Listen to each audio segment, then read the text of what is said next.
Umorder ako ng pagkain, wala pa ng laman tong wallet ko. Lagot. Kailangan ako ng pagkain. Wow! Kaan ayaw mong lumabas, so sweet naman. Mag-isa si mama sa bahay and magla-lunch naman kami sa labas. So, simpleng ano lang. Kaya na, hindi naman sa mahal ng mga restaurant. So, i-date ko muna si mama ngayon. Tignan natin kung papayag muna. Kasi baka ayaw niya lumabas. Punta kami ng SM. So, tara. Isa naman din sa purpose ko ay para sa family ko. Kaya din ako nag-iipon at naghanap ng mga pwedeng gawin. At ito, ginigihan ko din sa pag-vlog ko. Media sa pag-artista. So, yun ang strength ko. Kaya, dun tayo. Babawi lang ako. Babawi lang din ako kasi nung nasa Manila kasi ako, so hindi ko alam yung mga ginagawa nila dito sa Davao. So medyo focus ako sa sarili ko doon. Like kasi yun nga, marami naman din kasi talagang gastos sa apartment, nung nag-apartment ako, nung condo, tapos tubig, lahat ng babayarin. So titipid ko talaga yung pera ko kasi baka bigla akong mawalan, di ba? Lalo hindi naman everyday may event ako. Pero pag may event ako, sobrang laki naman ng blessings na natatanggap ko. Pero maliit lang yung sinishare ko dun sa family ko dito sa Davao. Pero hindi naman sila naghihirap dito. Marami namang yung mga kapatid ko kasi nadala kong kapatid kasi na babae, pati si Papa nagwo-work. So hindi problema. Pero syempre nakalimutan ko din magpadala ng pera. So babawi ako ngayong wala ako masyado. Dito ako tinatest ni Lord na mag-share ng blessings sa family na sila yung nag-support sa akin. Supportahan nila ako sa career na tinatahak ko. Wow! So yan, try natin nagtanong. Si mama, nandito na ako sa bahay. Hindi ka gutoms? Ha? Punta kayo tayo SM. Mag-lunch lang tayo. Busog ko na kahit mahal pa lisan. So ayun, busog si mama. Ang dami niya palang kinaing pandesal.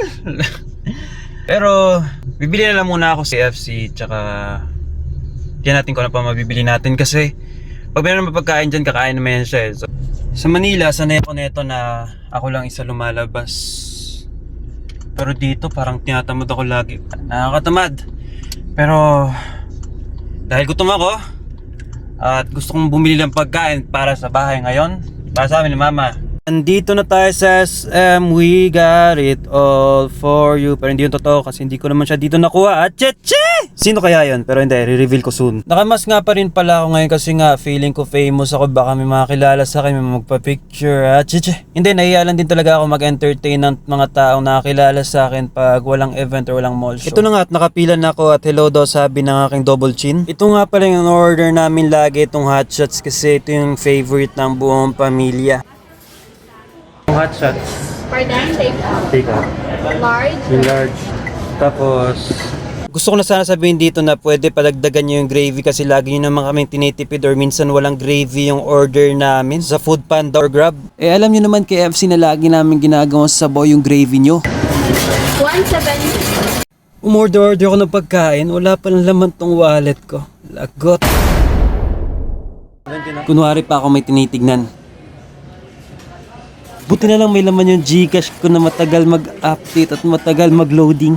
At ito na nga, ang sarap-sarap ng kulay ng hot shots nila pati yung manok nila. Pero sana nga masarap talaga kasi may iba kasing KFC na...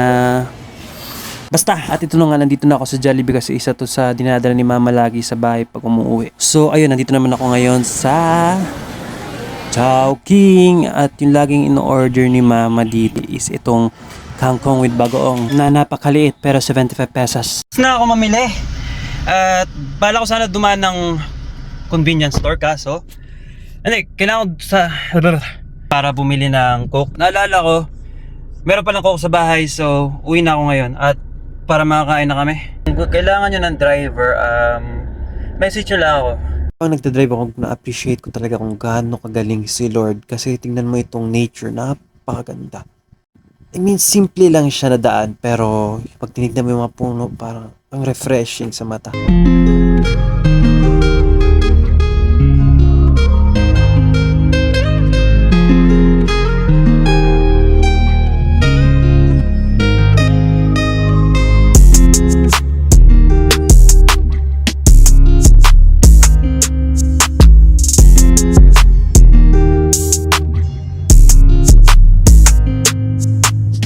At ito na nga, nakarating na ako at excited na ako kumain kasi gutom na nga ako. Pati tingin ko si mama gutom na din.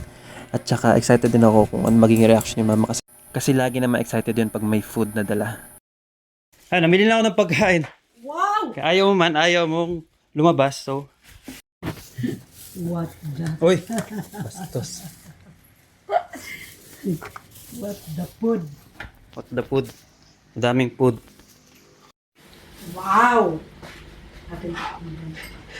Ano? Naka. Sa'yo.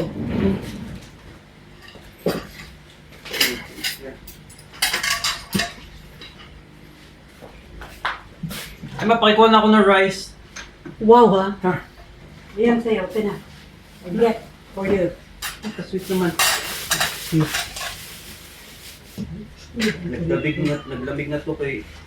Kangkong nabili ko sa ano, sa Chowking. Grabe katagal. Oh, it's chow. Pray! Prepreso. Tina! Ikaw pray. Palagi di ako nag-pray malapit. Lord, thank you for this food. Thank you for all the blessings, for your goodness, for your love, and bless this food, that this food will give nourishment to our body. Thank you, Lord, sa blessings, oh God, na binigay mo at nakabili ng food. Just Yes. name we pray. Amen. Amen!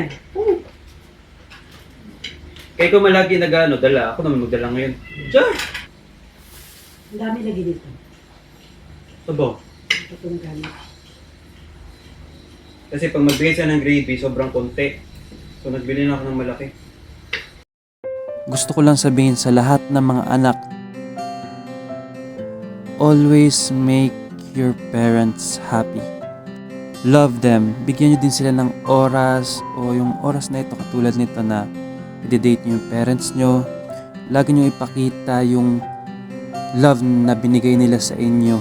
Kung may pagkukulang man sila, huwag nyo nang tignan yon, kundi tignan nyo na lang yung positive side ng life. Or kahit nga yun, yung nakulang sila, huwag kayong mag-focus doon and always love them unconditionally like what God has given to us unconditionally. Kasi kahit anong gawin, parents nyo pa rin sila eh. At sa lahat ng mga ginagawa nyo, always include your family or your parents. Lalo na sa success, dapat laging kasama sila. Kasi sila yung pinakaunang magiging masaya sa success na inabot mo and magiging proud kung ano ang naabot mo.